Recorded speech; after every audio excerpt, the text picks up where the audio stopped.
Hello friends. March 31 fame 2 subsidy expire ആയിരിക്കുകയാണ്. അപ്പോൾ നമുക്ക് എല്ലാവർക്കും അറിയാവുന്ന ന്യൂസാണത്. അപ്പോൾ അതിനുശേഷം ഇനി മുതലുള്ളത് EMPS സബ്സിഡി സ്കീമാണ്. അതായത് ഇലക്ട്രിക് മൊബിലിറ്റി പ്രൊമോഷൻ സ്കീം എന്ന് പറഞ്ഞിട്ട് ഒരു ഫ്ലാറ്റ് 10,000 രൂപ ഒരു ഓഫ് ഉണ്ടാവും. അത് മാത്രമേ ഉണ്ടാവുള്ളൂ. അപ്പോൾ നിങ്ങൾ ഏത് വണ്ടി എടുക്കാൻ പോയാലും, അത് ഇലക്ട്രിക് വണ്ടി എടുക്കാൻ പോയാലും നിങ്ങൾക്ക് ഒരു സബ്സിഡി ആയിട്ട് 10,000 രൂപയെ മാത്രമേ കിട്ടുള്ളൂ. അപ്പോൾ ഫെയിം 2 സബ്സിഡി നമുക്കറിയായിരുന്നു ഓരോ കിലോ വാട്ടിന് ഇത്ര എമൗണ്ട് കിട്ടുമായിരുന്നു. ആ സ്ഥാനത്ത് ഇനി മുതൽ നിങ്ങൾക്ക് 10,000 രൂപയെ കിട്ടുള്ളൂ. അപ്പോൾ അത് കാരണം എല്ലാ EV വെഹിക്കിൾസിൻ്റെയും റേറ്റ് വല്ലാതെ കൂടിയിരിക്കുകയാണ്. അപ്പോൾ അത് കാരണം ഇപ്പോൾ ഓരോ EV മാനുഫാക്ചേഴ്സ് അവരുടെ വണ്ടികളുടെ റേറ്റ് ഇപ്പോൾ അനൗൺസ് ചെയ്ത് തുടങ്ങിയിട്ടുണ്ട്. അപ്പോൾ നമ്മളിപ്പോൾ നോക്കിയാൽ തന്നെ ഇന്നലെ TVS അവരുടെ വണ്ടിയുടെ റേറ്റ് അനൗൺസ് ചെയ്തിട്ടുണ്ടായിരുന്നു. അത് എനിക്ക് ഏറ്റവും ഇഷ്ടപ്പെട്ട കാര്യം എന്താണെന്ന് വെച്ച് കഴിഞ്ഞാൽ TVS കമ്പനി മാക്സിമം ഈ എമൗണ്ട് കൂടിയത് അവർ സ്വയം ഏറ്റെടുത്തിട്ട് കസ്റ്റമേഴ്സിന് വളരെ നിസ്സാര എമൗണ്ട് മാത്രമേ കൂട്ടിയിട്ടുള്ളൂ. ആക്ച്വലി വളരെ നല്ല കാര്യമാണ്. അപ്പോൾ അത് കാരണം ഈ മാസത്തെ സെയിൽസ് റിപ്പോർട്ടിൽ നമുക്ക് TVSൻ്റെ കുറച്ചും കൂടി ഒരു ഹൈക്ക് കാണാൻ പറ്റും, കാരണം സെയിൽസിൽ. അപ്പോൾ ആക്ച്വലി അങ്ങനെയാണ് എല്ലാവരും ചെയ്യേണ്ടത്. അപ്പോൾ അതിനെക്കുറിച്ച് ഞാൻ വീഡിയോ ചെയ്തിട്ടുണ്ട്. അപ്പോൾ ചാനലിൽ വീഡിയോ ഉണ്ട്. അപ്പോൾ എത്ര റേറ്റ് കൂടി എങ്ങനെയാണെന്നുള്ള കാര്യങ്ങളൊക്കെ അത് പറഞ്ഞിട്ടുണ്ട്. അപ്പോൾ നിങ്ങൾ കണ്ടിട്ടില്ലെങ്കിൽ ജസ്റ്റ് കണ്ടാൽ മതി.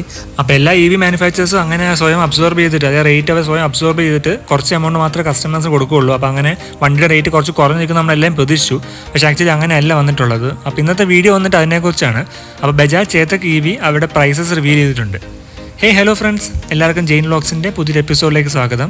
നിങ്ങൾ ചാനൽ ആദ്യമായിട്ട് കാണുന്ന ആൾക്കാരാണെങ്കിലും സബ്സ്ക്രൈബ് ചെയ്യുക, സപ്പോർട്ട് ചെയ്യുക. കൂടെ നിങ്ങൾക്ക് വീഡിയോ ഇഷ്ടപ്പെട്ടാൽ ലൈക്ക് ചെയ്യാനും മറക്കല്ലേ. അതിനൊപ്പം നിങ്ങൾ ബെല്ലൈക്കൺ പ്രസ് ചെയ്യുകയാണെങ്കിൽ ഇങ്ങനത്തെ ഇൻഫോർമേറ്റീവ് വീഡിയോ നിങ്ങൾക്ക് ആദ്യമേ നോട്ടിഫിക്കേഷൻ വരും. അപ്പോൾ ഓക്കെ ഫ്രണ്ട്സ്, നമുക്ക് നേരെ വീഡിയോ ആയിട്ട് പോകാം. ബജാജ് ചേതക് നമുക്ക് എല്ലാവർക്കും അറിയാവുന്ന ബ്രാൻഡാണത്. അപ്പോൾ ആക്ച്വലി അറിയപ്പെടുന്നത് solid bid electric scooter of India എന്ന് അറിയപ്പെടുന്നത്. കാരണം വേറെ ഒന്നല്ല, കംപ്ലീറ്റ്ലി മെറ്റൽ ബോഡിയിൽ വരുന്നൊരു വണ്ടിയാണത്. ആക്ച്വലി നമ്മൾ നോക്കുകയാണെങ്കിൽ എപ്പോഴും ഒരു ടോപ്പ് 3 EV സെയിൽ ലിസ്റ്റിൽ നമ്മൾ കാണാറുള്ള ഒരു വണ്ടി തന്നെയാണ്. അപ്പോൾ അവരുടെ ഭാഗത്തുനിന്ന് പുതിയൊരു പ്രൈസ് വന്നിട്ടുണ്ട്. കാരണം വേറെ ഒന്നല്ല, ഫെയിം 2 മാറി EMPS സബ്സിഡി ആയപ്പോൾ എല്ലാ വണ്ടിയുടെ റേറ്റ് കൂടി. അപ്പോൾ നാച്ചുറലി ഈ ബജാജ് ചേതകിൻ്റെ റേറ്റ് കൂടിയിട്ടുണ്ട്. അപ്പോൾ അവരുടെ വണ്ടികളുടെ റേറ്റ് അനൗൺസ് ചെയ്തിട്ടുണ്ട്. ഇപ്പോൾ നമ്മൾ നോക്കുകയാണെങ്കിൽ നമുക്ക് എല്ലാവർക്കും അറിയാം 2 വേരിയൻറ്റിലാണ് ബജാജ് ചേതക് വരുന്നത്. ഒന്ന് വന്നിട്ട് പ്രീമിയമും ഒന്ന് വന്നിട്ട് അർബാനെ. ഈ 2 വേരിയൻറ്റിലാണ് വണ്ടി വരുന്നത്. അത് മാത്രമല്ല, അത് കൂടാതെ 2 സബ് വേരിയൻസ് ഉണ്ട്. അതായത് 2 വേരിയൻറ്റ്, പ്രീമിയമിനും അർബാനയ്ക്കും 2 സബ് വേരിയൻസ് ഉണ്ട്. അതായത് ഒന്ന് ടെക് പാക്ക് ഉള്ള വേരിയൻറ്റ്, ഒന്ന് വിത്തൗട്ട് ടെക് പാക്ക്. അതിൽ നോൺ ടെക് പാക്ക് വേരിയൻ്റെ കാര്യം നമ്മൾ നോക്കുകയാണെങ്കിൽ അത് വരുന്നത് ഒന്ന് സിംഗിൾ ഡ്രൈവ് മോഡിലാണ്. അത് എക്കോ മോഡ് മാത്രമേ ഉണ്ടാവുള്ളൂ. അത് മാത്രമല്ല, ആപ്പ് കണക്ടിവിറ്റി വന്നിട്ട് ലിമിറ്റഡ് ആയിരിക്കും. നേരെ മറിച്ച് നമ്മൾ ടെക് പാക്ക് ഉള്ള വേരിയൻറ്റ് നമ്മൾ നോക്കുകയാണെങ്കിൽ വണ്ടി വരുന്നത് 2 ഡ്രൈവ് മോഡ്സ് ഉണ്ട്. അത് എക്കോ മോഡ്, സ്പോർട്സ് മോഡ്. അത് കൂടാതെ നമുക്ക് ഹിൽ ഹോൾഡ് ഫീച്ചർ വരുന്നുണ്ട്, ഫുൾ ആപ്പ് കണക്ടിവിറ്റി വരുന്നുണ്ട്, പിന്നെ കൂടാതെ നമുക്ക് സീക്വൻഷ്യൽ ടേൺ ഇൻഡിക്കേറ്റർ വരുന്നുണ്ട്. അപ്പോൾ ഇതാണ് മെയിൻലി ചേഞ്ചസ് ഉള്ളത്. നമ്മൾ വണ്ടി പ്രൈസ് നോക്കുകയാണെങ്കിൽ ആദ്യം നമുക്ക് ചേതകിൻ്റെ പ്രീമിയം 2024 വേരിയൻറ്റ് നമുക്ക് നോക്കാം. അതിൻ്റെ old price non tech pack ഉള്ള വേരിയൻറ്റിൻ്റെ വില വന്നിട്ട് 1,35,463 രൂപയായിരുന്നു ഉണ്ടായിരുന്നത്. ഇപ്പോൾ പുതിയ പ്രൈസ് വന്നിട്ട് 1,47,243 രൂപയുടെ കൂടിയിട്ടുണ്ട്. നമ്മളിപ്പോൾ ഡിഫറൻസ് നോക്കുകയാണെങ്കിൽ 11,780 രൂപയാണ് ഡിഫറൻസ് കാണിക്കുന്നത്. അത് നമുക്ക് ടെക് പാക്ക് വഴി കൂടെ എടുക്കുകയാണെങ്കിൽ വണ്ടിയുടെ ഫൈനൽ പ്രൈസ് എന്ന് പറയുന്നത് 1,53,463 രൂപയാണ് ഇപ്പോഴത്തെ നിലവിൽ എക്സ്ഷോറൂം വില ബജാജ് ചേതകിൻ്റെ പ്രീമിയം എടുക്കുകയാണെങ്കിൽ. അപ്പോൾ ഇതിൽ നിന്ന് വളരെ വ്യക്തമാണ് ബജാജ് ചേതക് ഇപ്പോൾ ചെയ്തിട്ടുള്ളത് എൻ്റെ സബ്സിഡി എമൗണ്ട് നേരെ കസ്റ്റമറിൻ്റെ തലയിലേക്കാണ് വെച്ചിരിക്കുന്നത്. അപ്പോൾ ആക്ച്വലി എമൗണ്ട് വളരെ കൂടിയിട്ടുണ്ട്. അപ്പോൾ നമ്മൾ സോളിഡ് ബിൽഡ് ഇലക്ട്രിക് സ്കൂട്ടർ എന്നൊക്കെ പറഞ്ഞാലും ഈ വിലയ്ക്ക് വണ്ടി എടുക്കുക എന്നൊരു വെർത്താണോ എന്ന് ചോദിച്ചാൽ നമുക്ക് തിങ്ക് ചെയ്യേണ്ട കാര്യം തന്നെയാണ്. കാരണം ഇപ്പോൾ നമുക്ക് ഏതറിൻ്റെ റിസ്ത പുറത്ത് വന്നിട്ടുണ്ട്, പല വണ്ടികളും പുറത്ത് വരുന്നുണ്ട്. അപ്പോൾ അതൊക്കെ വെച്ച് കമ്പയർ ചെയ്യുമ്പോൾ എനിക്ക് തോന്നുന്നു കുറച്ചും കൂടി ഒരു ഓവർ പ്രൈസ്ഡ് ആയിട്ടാണ് എനിക്ക് ചേതക് തോന്നുന്നത്. ഇപ്പോൾ നമ്മളിപ്പോൾ ടോപ്പ് 3 നിൽക്കുന്നുണ്ട്. അപ്പോൾ നമുക്ക് ഈ മാസം സെയിൽസ് നിൽക്കാറ് അത് ടോപ്പ് 3 നിൽക്കാൻ ചാൻസ് കുറവാണ്. കാരണം കുറച്ച് താഴത്തേക്ക് പോകാൻ ചാൻസ് ഉണ്ട്, കാരണം റേറ്റ് വല്ലാതെ കൂടിയിട്ടുണ്ട്. അടുത്ത് നമ്മൾ ചേതകിൻ്റെ അർബാനെ എന്നുള്ള മോഡലും നോക്കുകയാണെങ്കിൽ പഴയ പ്രൈസ് നോൺ ടെക് പാക്ക് ആണെങ്കിൽ 1,15,002 രൂപയാണ് അതിൻ്റെ വില ഉണ്ടായിരുന്നത്. അതിന് സ്ഥാനത്ത് പുതിയ പ്രൈസ് എന്ന് പറയുന്നത് 1,23,319 രൂപയുടെ കൂടി. നമ്മളിപ്പോൾ ഡിഫറൻസ് നോക്കുകയാണെങ്കിൽ 8,317 രൂപയാണ് കൂടിയിരിക്കുന്നത്.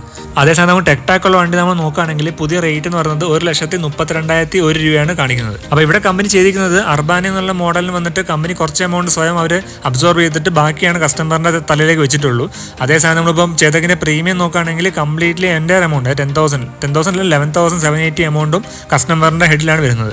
അപ്പോൾ ആക്ച്വലി വല്ലാതെ എമൗണ്ട് കൂടിയിട്ടുണ്ട്. അപ്പോൾ എന്തായാലും കുറച്ചും കൂടി ഒരു വണ്ടി റേറ്റ് കുറയ്ക്കണമെന്നായിരുന്നു നല്ലതെന്ന് എനിക്ക് തോന്നുന്നു. കാരണം ബജാജ് നോക്കേണ്ട കേസായിരുന്നു അത്, എന്താണെന്ന് അറിയില്ല. എന്താ വണ്ടിക്ക് റേറ്റ് വല്ലാതെ കൂടിയിട്ടുണ്ട്. അപ്പോൾ ഇനി മുതൽ ബജാജ് ചേതക് കുറച്ച് ഒരു പ്രീമിയം വണ്ടി, അതായത് കുറച്ച് കോസ്റ്റ്ലി വണ്ടിയായിട്ടാണ് അറിയപ്പെടാൻ പോകുന്നത്. അപ്പോൾ ഏതറിൻ്റെ റേറ്റ് കുറച്ച് സ്ഥിതിക്ക് ഏതൊരു കുറച്ച് എക്കണോമിക്കൽ വണ്ടിയായിട്ട് മാറുകയും ചെയ്യും. അപ്പോൾ ബജാജ് ചേതക് കുറച്ച് ഒരു കോസ്റ്റ്ലി വണ്ടിയായിട്ട് മാറുകയാണ്. അപ്പോൾ ആക്ച്വലി ഞാൻ പ്രതീക്ഷിച്ച് കുറച്ചും കൂടി എമൗണ്ട് കുറയ്ക്കുമെന്നാണ് വിചാരിച്ചത്. പക്ഷേ എന്താ അറിയില്ല അങ്ങനെ ചെയ്തത്. അപ്പോൾ മേ ബി ഇനി ഫ്യൂച്ചറിൽ ഇപ്പോൾ ഓലയുടെ റേറ്റ് അനൗൺസ് ആവുന്നുണ്ട്. അപ്പോൾ ആ സമയത്ത് ഞാൻ വീഡിയോ ചെയ്യുന്നുണ്ട്. അപ്പോൾ അത് റേറ്റ് അനൗൺസ് ആയി കഴിയുമ്പോൾ നമുക്ക് അറിയാൻ പറ്റുള്ളൂ എന്താണ് യഥാർത്ഥത്തിൽ EV സെഗ്മെൻറ്റ് നടക്കാൻ പോകുന്ന അറിയുള്ളൂ. അപ്പോൾ നിങ്ങൾ ചോദിക്കേണ്ടത് വെർത്താണോ എന്ന് ചോദിച്ചു കഴിഞ്ഞാൽ ഞാൻ പേഴ്സണലി പറയുന്നത് ആക്ച്വലി വെർത്താൻ തോന്നുന്നില്ല. കാരണം TVSലേക്ക് പോകുന്നതൊക്കെ നല്ലത്. കാരണം പ്രൈസ് നമ്മൾ നോക്കുമ്പോൾ തീർച്ചയായിട്ടും TVS ആണ് കുറച്ചും കൂടി ഒരു ബെസ്റ്റ് വാല്യൂ ഫോർ മണി എനിക്ക് തോന്നുന്നത്. അതിൻ്റെ പേഴ്സണൽ ഒപ്പീനിയൻ ആണ്, ജസ്റ്റ് പറഞ്ഞ് മാത്രമേ ഉള്ളൂ. അപ്പോൾ എന്തായാലും ഓലയുടെ പ്രൈസസ് ഒരു റിവീൽ ആയിട്ടുണ്ട്. അപ്പോൾ ചാനൽ ഉടനെ വീഡിയോ ഉണ്ടാവും. അപ്പോൾ നിങ്ങൾ ചാനൽ ആദ്യമായിട്ട് കാണുകയാണെങ്കിൽ സബ്സ്ക്രൈബ് വെച്ചാൽ മതി. അപ്പോൾ നിങ്ങൾ ബെല്ലൈക്കൺ പ്രസ് ചെയ്യുകയാണെങ്കിൽ ഇങ്ങനത്തെ ഇൻഫർമേഷൻ നിങ്ങൾക്ക് ആദ്യമേ നോട്ടിഫിക്കേഷൻ വരും. അപ്പോൾ ഓക്കെ ഫ്രണ്ട്സ്, വീഡിയോ ഇഷ്ടപ്പെട്ടെന്ന് ഇഷ്ടപ്പെടുന്ന വെച്ചാൽ ലൈക്ക് ചെയ്യണേ. കാരണം ധാരാളം വീഡിയോസ് ഇപ്പോൾ ചാനലിൽ വരുന്നുണ്ട്. ഇപ്പോൾ നെക്സ്റ്റ് വീക്ക് തന്നെ ധാരാളം വീഡിയോസ് വരുന്നുണ്ട്. ഓലയുടെ ഭാഗത്ത് നിന്നൊക്കെ പ്രൈസസ് റിവീൽ ചെയ്ത് തുടങ്ങിയിട്ടുണ്ട്. അപ്പോൾ എന്തായാലും വീഡിയോസ് ഉണ്ടാവും. അപ്പോൾ നിങ്ങൾ ചാനൽ സബ്സ്ക്രൈബ് വെച്ചാൽ മതി. അപ്പോൾ ഓക്കെ ഫ്രണ്ട്സ്, മറ്റേ ഇൻഫോർമേറ്റീവ് വീഡിയോ ആയിട്ട് ഇനിയും കാണാം. Till then Tata, bye bye, have A safe driving, take care.